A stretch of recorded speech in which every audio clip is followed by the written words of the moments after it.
मित्रांनो, तुमचं पुन्हा एकदा सुमिरित मराठी ह्या यूट्यूब चॅनेलवर स्वागत आहे. आजची कथा सुरू करण्यापूर्वी जर कोणी ह्या चॅनेलवर पहिल्यांदाच आले असाल आणि अजूनही सबस्क्राईब केले नसेल तर नक्की सबस्क्राईब करा. धन्यवाद. करामती बंडू राजीच्या प्रेमात पडला होता. राजी म्हणजे राजश्री. बंडू प्रेमाने तिला राजी म्हणतो. राजी त्याला मनापासून आवडली होती. आवडण्यासारखीच होती ती. देखणी होती, गोरीपान होती, सडसडीत होती आणि नाकी डोळी छान होती. थोडक्यात काय तर त्याच्या आवडीच्या सगळ्या खानाखुणा राजीच्या अंगावर होत्या. 10-12 भेटींच्या सानिध्यातून त्याला जाणवलं की राजीचा स्वभाव पण आवडण्यासारखाच आहे. तिच्याशी लग्न करायला काहीच हरकत नाही. मग त्याच्या मनात राजी बरोबर लग्न करण्याचा विचार घोळू लागला. तोपर्यंत दोघांनीही लग्नाचा विषय काढला नव्हता. राजीने तर लग्न या विषयापासून त्याला दूरच ठेवलं होतं. मात्र ती बंडूवर मनापासून प्रेम करत होती. दोघं मज्जा करत होती. एकमेकांना भेटत होती, एकत्र हिंडत होती, बागेत जात होती, भेळ खात होती. बंडूला अंगचटीला येऊ देत होती. त्याला तिचा हात हातात धरू देत होती. मग मात्र बंडूला वाटलं, आता आपण राजी बरोबर लग्नाचा विषय काढायला हरकत नाही. आणि एके दिवशी बागेतल्या बाकड्यावर बसून भेळ खाता खाता बंडू म्हणाला, राजी, आपण लग्न कधी ग करायचं? तशी राजी चमकली. त्याच्याकडे चमत्कारिक नजरेने पाहत म्हणाली, लग्न? हो हो लग्न. बंडू शांतपणे म्हणाला, म्हणजे एवढ्यासाठी तू माझ्याशी प्रेमाचे चाळे करत होतास? नाही, आधी माझ्या मनात लग्नाचा विषय नव्हताच. पण आता तू मला आवडू लागलेस आणि माझी पक्की खात्री झाली की तुझ्याशी लग्न केलं तर मी नक्कीच सुखी होईन. शिवाय प्रेम केलं म्हणजे लग्न केलंच पाहिजे.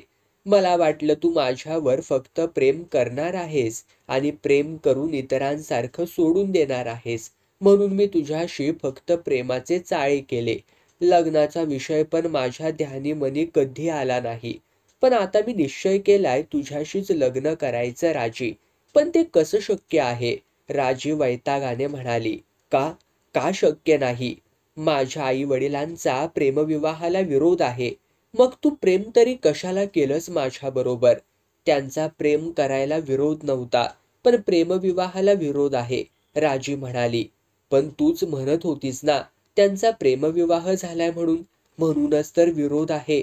प्रेमविवाहाचे तोटे दोघांनाही माहीत झालेत आणि प्रेमविवाह करून आपल्या नशिबात जे दुःख आलंय ते आपल्या पोरीच्या नशिबात नको, असं माझी आई म्हणते. राजी नकार देत म्हणाली. मात्र बंडूचा निर्धार पक्का होता. तो निश्चयाने म्हणाला, फक्त तुझ्या आईचाच विरोध आहे ना? तर मग घाबरू नकोस, मी पटवतो तुझ्या आईला. तिला आधीच बाबांनी पटवले, राजी शांतपणे म्हणाली. तसं नाही ग. म्हणजे आपल्या विवाहासाठी मी तिची संमती घेण्याचं काम करीन. माझ्या आईला पटवणं तेवढं तरी सोपं नाही. तिचा प्रेमविवाहाला ठामपणे विरोध आहे. ते माझ्यावर सोड ग. मी तिची संमती मिळवूनच दाखवतो. फक्त मला तुझी साथ पाहिजे. तू माझ्याबरोबर लग्नाला तयार आहेस की नाही तेवढं मात्र सांग. मी माझ्या आईच्या शब्दाबाहेर नाही. ती सांगेल त्याच तरुणाशी मी लग्न करणार. प्रेम करताना सुद्धा मी आईला विचारूनच तुझ्या प्रेमात पडले, राजी मनापासून म्हणाली. तसा उत्साहाने बंडू म्हणाला, म्हणजे तुझ्या आईला आपलं प्रेम माहीत आहे? हो, तू सुद्धा माहीत आहेस. माझ्या आईने तुझ्याविषयी सगळी माहिती आधीच काढली. मगच प्रेम करायला परवानगी दिली. मात्र फक्त प्रेमच, लग्न नाही. मला म्हणाली त्याच्याशी लग्न मुळीच करू नकोस. लग्नासाठी तुला मी चांगला घरंदाज मुलगा बघीन म्हणून. म्हणजे मी घरंदाज नाही? नाही, परक्या मुलीबरोबर प्रेम करणारा मुलगा घरंदाज नसतो, असं तिचं मत आहे. राजी त्याला सगळं स्पष्टपणे सांगत होती. मग मात्र बंडू गंभीर झाला. तिला म्हणाला, घरंदाज म्हणजे काय ते माहीत तरी आहे का? पण मी चांगल्या घरातला मुलगा आहे. माझ्या आई वडिलांनी प्रेमविवाह केलेला नाही. त्यांचं लग्न ठरवूनच झालंय. त्यांनी लहानपणापासून माझ्यावरती चांगले संस्कार केलेत. मला कसलं व्यसनही लागू दिलं नाही. चांगलं शिकवलं. आज मी बँकेत एका चांगल्या पोस्टवर आहे. तरीही आपल्या लग्नाला माझ्या आईचा विरोध आहे. मी तुझ्या आईचा होकार मिळवून दाखवीन बघ. माझी काही हरकत नाही. मग करशील ना गं माझ्याशी लग्न? आधी माझ्या आईचा होकार तर मिळवून दाखव. त्याच दिवशी संध्याकाळी करामती बंडू राजीच्या बंगल्यावर गेला. राजीचा बंगला खूपच छान होता. सभोवती बगीचा होता. बंगल्यापुढे छानपैकी हिरवळ होती. बंडू गेट उघडून आत गेला आणि दरवाजात उभं राहून त्याने बेल वाजवली. बऱ्याच वेळाने दार उघडलं गेलं. दारात एक मध्यमवयीन स्त्री उभी होती. गोरी गोमटी देखणी. बंडूने लगेच ओळखलं की ही राजीची आई आहे. दिसायला एकदमच राजीसारखीच. राजी आईचंच रूप, गुण घेऊन आली होती. बंडूला दरवाजात उभं पाहून तिने विचारलं, कोण पाहिजे? आपणच. आपल्याला भेटायचंय मला. काय काम होतं? एका आर्थिक प्रश्नावर आपल्याशी बोलायचं होतं. बँकेतून आलोय मी. हे घरी नाहीत. राजीची आई म्हणाली. नाही, माझं त्यांच्याकडे कामच नाही. आपल्याशीच बोलायचंय मला. या तरुणाचं आपल्याकडेच काम आहे म्हटल्यावर तिने बंडूला घरात घेतलं. बंडूला अर्धी लढाई जिंकल्याचं समाधान वाटलं. बंडू आत आला. राजीच्या आईने त्याला कोचावरती बसायला सांगितलं. त्याला थंड पाणी आणून दिलं. मग बंडू म्हणाला, मी बँकेत मॅनेजर म्हणून काम करतो. त्या दिवशी तुम्हाला मी बँकेत पाहिलं आणि तुम्ही मला एकदमच आवडू लागलात. मी? राजीच्या आईने आश्चर्याने विचारलं. हो, पण मी तर तुम्हाला ओळखत देखील नाही, ती म्हणाली. माझी तुम्हाला सगळी माहिती आहे. तुम्ही मला चांगलं ओळखता. मी तुमच्या राजीचा चांगला मित्र आहे. मग राजीच्या आईच्या मनात पाल चुकचुकली. म्हणजे तुम्ही बंडोपंत करकरे का? नाही, नुसता बंडू. मला फक्त बंडूच म्हणा. मी तुम्हाला मुलासारखा आहे. मला माहीत आहे तुम्ही माझ्या राजीच्या प्रेमात पडलाय. दोघं एकत्र हिंडतात ते पण माहीत आहे. तुमच्या रोज भेटीगाठी होतात आणि भेटीत काय घडतंय ते पण मला राजी येऊन सांगते. अजून आम्ही काहीही केलं नाही, बंडू म्हणाला. ते पण माहिती आहे. आणि आज तुम्ही माझ्याकडे तिच्यासाठी लग्नाची मागणी घालायला येणार ते सुद्धा माहीत आहे हो. पहिल्यांदा माझी चूक झाली, मी तुम्हाला ओळखलंच नाही. म्हणजे तुम्हाला सगळं माहीत झालंय तर. हो, पण तुम्ही माझ्याशी खोटं बोललात. एका आर्थिक प्रश्नावर चर्चा करण्यासाठी बँकेतून आलात असं मला सांगितलंत. यात काही खोटं नाही. मी बँकेत कामाला असतो म्हणजे बँकेतून आलोय हे खरं सांगितलं. आणि आर्थिक बाबीसाठी आलोय हे खोटं सांगितलं नाही. नाही, ते पण खरंच सांगितलंय. माणसाच्या जीवनात सगळ्याच खर्चिक बाब कोणती असेल तर ती म्हणजे लग्नाची. आणि तुम्हाला कोणत्याही खर्चात न पाडता मी तुमच्या राजीशी लग्न करायला तयार आहे. मला कोणत्याही स्वरूपात तुमच्याकडून हुंडा नकोय, मानपान नकोय. मला फक्त तुमची राजी हवे. त्याच्यासाठी मी तुमच्याकडे आलोय. मिळणार नाही, राजीची आई ताडकन म्हणाली. का? का मिळणार नाही? बंडूने विचारलं. कारण तुम्ही माझ्या राजीच्या प्रेमात पडलात आणि तिने प्रेमविवाह केलेला मला आवडणार नाही. तिने स्पष्टपणे सांगितलं. मी तिच्या प्रेमात पडलो म्हणून तिच्याशी लग्नाला तयार झालो नाही आणि राजीकडे पाहून तर मुळीच लग्न करत नाहीये. मग तिच्याशी लग्न करायचं म्हणून मागणी घालायला तरी का आलात? त्याला कारण तुम्ही आहात. मी तुमच्याकडे पाहून तिला मागणी घालायला आलोय. त्या दिवशी मी तुम्हाला बँकेत पाहिलं आणि एकदम तुमच्या प्रेमातच पडलो बघा. आय मीन सासूबाई म्हणून, आई म्हणून. कारण तुमचा चेहरा एकदम सेम टू सेम राजीसारखा दिसतो. तेव्हाच मी ठरवलं, बस, याच आपल्या सासूबाई असल्या पाहिजेत. सासूबाईंच्या रूपात मी दुसऱ्या कुणाला पाहू शकत नाही. आणि लगेच तुमच्या राजीशी लग्न करायचा विचार माझ्या मनात आला. तुम्हाला शपथ घेऊन सांगतो, राजीवर माझं प्रेम जरूर आहे, पण तुम्हाला पाहीपर्यंत तिच्याशी लग्न करावं असा विचार माझ्या मनात मुळीच आला नव्हता. करामती बंडू आपल्या सासूबाईंची स्तुती करत म्हणाला आणि त्याच्या स्तुतीने राजीची आई एकदम खुश झाली. आपल्या मुलीवर प्रेम करण्याऐवजी सासूवर प्रेम दाखवणारा हा अफलातून जावई बघून तिच्या हृदयामध्ये आनंदाचं भरतं आलं. ती सुद्धा मनात म्हणाली, "वाह वाह, जावई असावा तर असाच असावा." ती प्रेम भरल्या नजरेने बंडूकडे पाहू लागली. मग थोडी लाडात म्हणाली, "तुम्ही माझी फारच स्तुती करताय हो." "नाही, ही स्तुती नाही, ही वस्तुस्थिती आहे. मला तुम्ही मनापासून आवडला ताई. मी म्हणत नाही तुमच्या राजीशी माझं लग्न लावून द्या. फक्त मला आपण जावई होण्याची संधी द्या. नाही म्हणू नका." बंडूच्या प्रेमळ बोलण्याने राजीची आई एकदमच खुश झाली. तिला बंडूचा नम्रपणा आणि शांत स्वभाव आवडला. तशी ती उठली, म्हणाली, "बसा तुम्ही, मी तुम्हाला चिवडा आणते." मग राजीची आई आतमध्ये चिवडा आणायला गेली आणि आपण हितेच 5% जिंकलोय असं त्याला वाटलं. आता फक्त 25% यश मिळणं काय ते बाकी होतं. म्हणजे राजीच्या वडिलांचा होकार मिळणं बाकी होतं. पण आता ते फार सोपं होतं. या कामी आपल्याला काही करावं लागणार नाही. जे काम करायचंय ते राजीची आईच करेल. बंडू आणि राजीची आई दोघांचं संभाषण चाललं होतं. तेव्हा राजी दाराआडून सगळं संभाषण ऐकत होती. बंडूने बघता बघता आपल्या आईला सहज जिंकलेलं बघून ती चकित झाली. आई चिवडा आणायला आत गेल्यावर तिने दाराआडून चेहरा बाहेर काढला. बंडूने पण तिच्याकडे पाहिलं आणि हात वर करून थम्सअप म्हणून अंगठा दाखवला. राजीने अंगठ्याऐवजी त्याला जीभ दाखवली. मग राजीच्या आईने त्याला बशीवर चिवडा आणि चांगली गरमागरम वाफाळती कॉफी आणली. त्याने बंडूचा आत्मा थंड झाला. बंडू चिवड्याचा बकाना भरत मध्येच कॉफीचा एक एक घोट घेत होता. राजीची आई त्याच्या समोर बसून त्याच्याशी गप्पा मारत होती. "माझा प्रेमविवाहावरती विश्वास नाही. माझा पण. लग्न कसं ठरवून आणि बघूनच झालं पाहिजे. माझ्या आई वडिलांचं लग्नही ठरवूनच झालंय." चिवडा खात खात बंडू म्हणाला, "अय्या, खरंच?" "हो." "किती थ्रिल असतं नाही लग्न ठरवून करण्यात?" बंडू हो म्हणाला. "आधी कुणीतरी स्थळ सुचवून मग मुलीच्या घरी पाहुणे येणार असल्याचा निरोप येतो. त्या दिवशी मग मुलीच्या घरी सगळी पळापळ सुरू होते. सगळेजण एकत्र जमतात.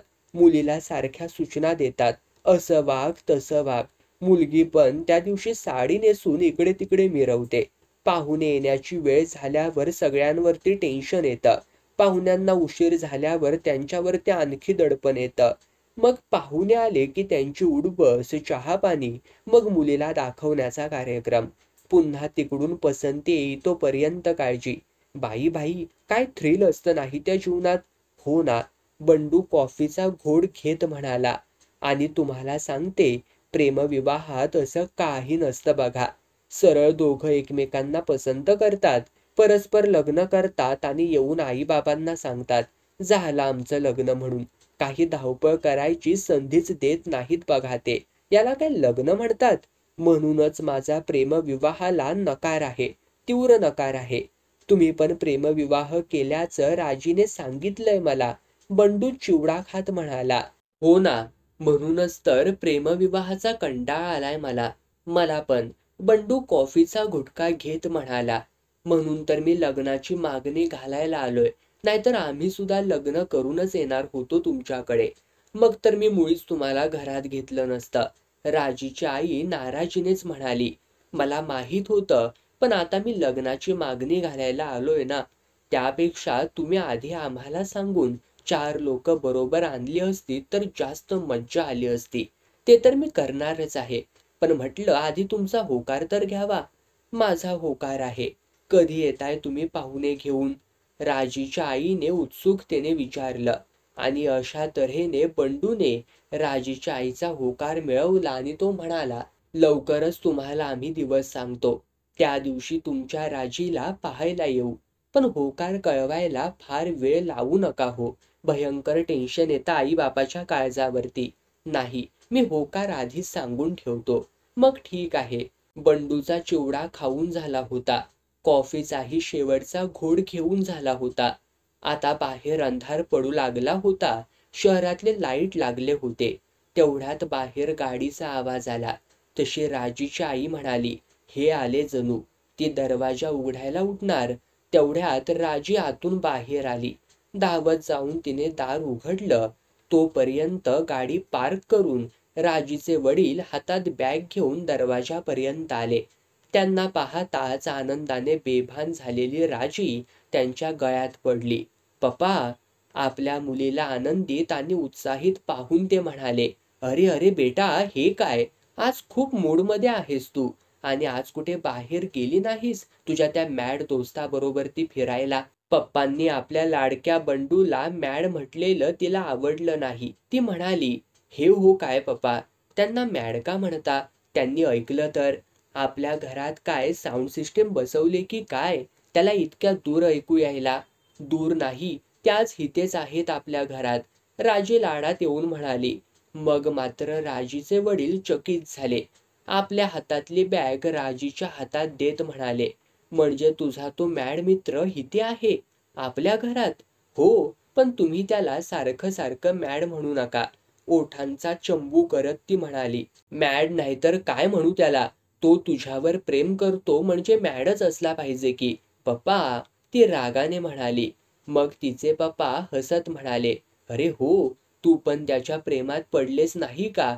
हे मी विसरूनच गेलो होतो बघ.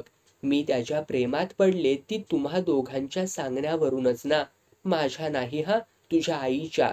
फक्त तुझ्या आईच्या सांगण्यावरून. काही का असेना, पण कुणीतरी म्हटलंय म्हणूनच मी प्रेमात पडले ना. नाहीतर मला नव्हतंच कुणाच्या प्रेमात पडायचं." राजी नाराजी दाखवीत म्हणाली. मग दोघं बोलत बोलत आत आले. राजीच्या वडिलांना बघताच करामती बंडू कोच्यावरून उठला आणि अतिनम्रपणा दाखवीत तो राजीच्या वडिलांच्या पाया पडला. "नमस्कार करतो पप्पा." "असू दे असू दे. कोण तुम्ही?" मग पटकन राजी म्हणाली, "हाच तो बंडू." राजीच्या वडिलांनी बंडूकडे पाहिलं आणि ते म्हणाले, "म्हणजे आमच्या राजीचा मित्र नाही का तू? आणि आपला होणारा जावई?" कोच्यावरती बसलेली राजीची आई म्हणाली आणि राजीचे वडील चकितच झाले. "म्हणजे यांनी लग्न करायचं ठरवलंय की काय?" "हो, आणि याला माझी संमती आहे." राजीची आई म्हणाली.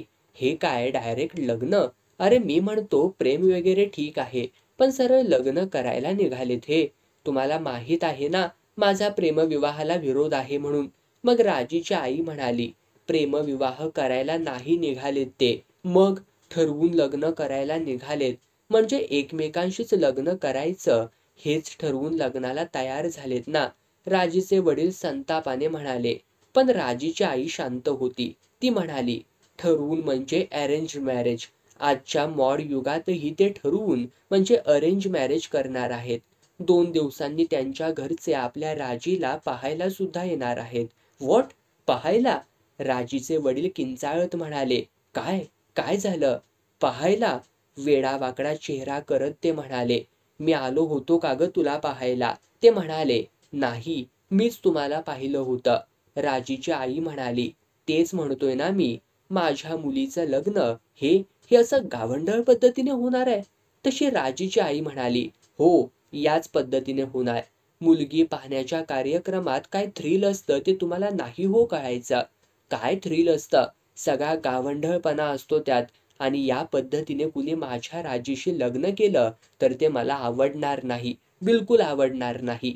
आणि तुमचा तर प्रेमविवाहाला नकार आहे, मग कसं होणार तिचं लग्न? स्वयंवर पद्धतीनं." राजीचे वडील म्हणाले. तशी राजी दचकलीच. बंडूही चमकला.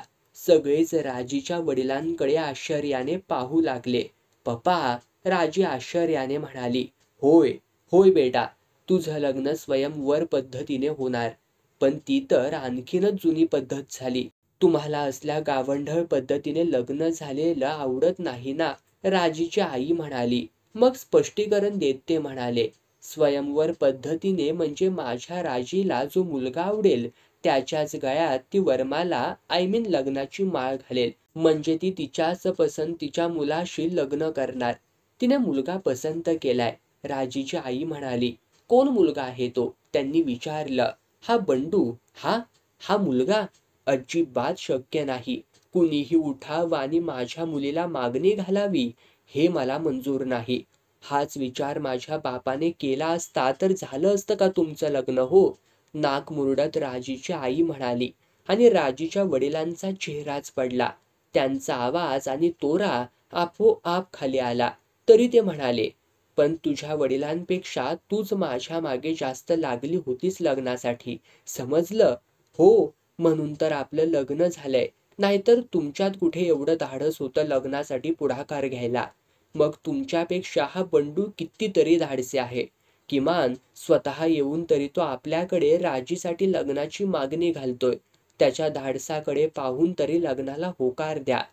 त्या प्रसंगी राजीच्या वडिलांचा असा काही पाणउतारा झाला की त्यांची बोलतीच बंद झाली. मग राजीची आई खालच्या आवाजात म्हणाली, आणि तो काही आपल्या राजीकडे पाहून लग्नाला तयार झाला नाही. माझ्याकडे, आय मीन आपल्या दोघांकडे पाहून लग्नाला तयार झालाय. आपल्या दोघांकडे पाहून? राजीच्या वडिलांनी चमत्कारिक नजरेने पाहत विचारलं. आपल्या दोघांकडे पाहण्यासारखं आहे तरी काय ग? सासू सासरे असावे तर आपल्यासारखे, असं त्याचं ठाम मत आहे. मग बंडू म्हणाला, होय पप्पा, सासू सासरे म्हणून मला तुम्ही आवडलात. मला तुमच्यासारखे सासू सासरे पाहिजे होते. म्हणून मी तुमच्या मुलीला म्हणजे राजीला मागणी घालायला आलोय. शिवाय तुमचा पण प्रेमविवाह झाला आहे आणि विशेष म्हणजे तो टिकला आहे. मलाही तुमच्या आदर्शाच्या वाटेने जायला आवडेल. घे बेटा घे, आमच्या प्रेमविवाहाचा जरूर आदर्श घे. फक्त त्याच्यासाठी बायको पुढे सतत मान खाली घालायची तयारी ठेव. आमचा प्रेमविवाह का सफल झालाय हे तू आता पाहिलंच ना रे. लग्न ही माणसाच्या आयुष्यात फार महत्वाची घटना असते. तरीही या प्रसंगी माझा तुमच्या लग्नाला विरोध असताना मुकाट्याने होकार द्यावा लागतोय. का ते तुला कळलं असेलच की. पण त्यांच्या तोंडून होकार शब्द बाहेर पडल्यावर राजी आनंदाने किंचाळत म्हणाली, पप्पा तुमचा होकार आहे आमच्या लग्नाला? तुला हा बंडू पसंत आहे का ते सांग आधी. पप्पा म्हणाले, मम्मीला पसंत असेल तर मलाही आहे. लग्न कुणाला करायचंय, तुला की मामाला? मलाच करायचंय. पण मम्मीचा होकार असेल तरच. तिच्याच पसंतीने मी यांच्याशी प्रेम केलंय. आता तिच्याच पसंतीने मी यांच्याशी लग्नाला होकार देणार. राजी फुरंगटून म्हणाली. तिच्या चेहऱ्यावरती स्पष्टपणे रुसवा दिसत होता आणि सगळी सूत्र आपल्या हातात आलेली बघून राजीची आई अळटीत म्हणाली, माझा प्रेमविवाहाला विरोध आहे. पण बंडोपंत राजीशी अरेंज मॅरेज करायला तयार आहेत, म्हणून मी लग्नाला होकार देते.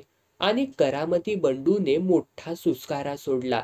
आपण राजीच्या आईवडिलांना पटविण्यात 100% यशस्वी झाल्यामुळे आपण जिंकलो असं त्याला वाटलं. मग त्या तिघांचा निरोप घेऊन बंडू राजीच्या बंगल्यातून बाहेर पडला. दुसऱ्या दिवशी नेहमीसारखंच बंडू आणि राजी बागेतल्या बाकड्यावरती भेळ खात बसले होते. बंडू शांत होता, पण त्याच्याशी लग्न करायला आपल्या आईने होकार दिलेला बघून राजी जाम खुशीत होती.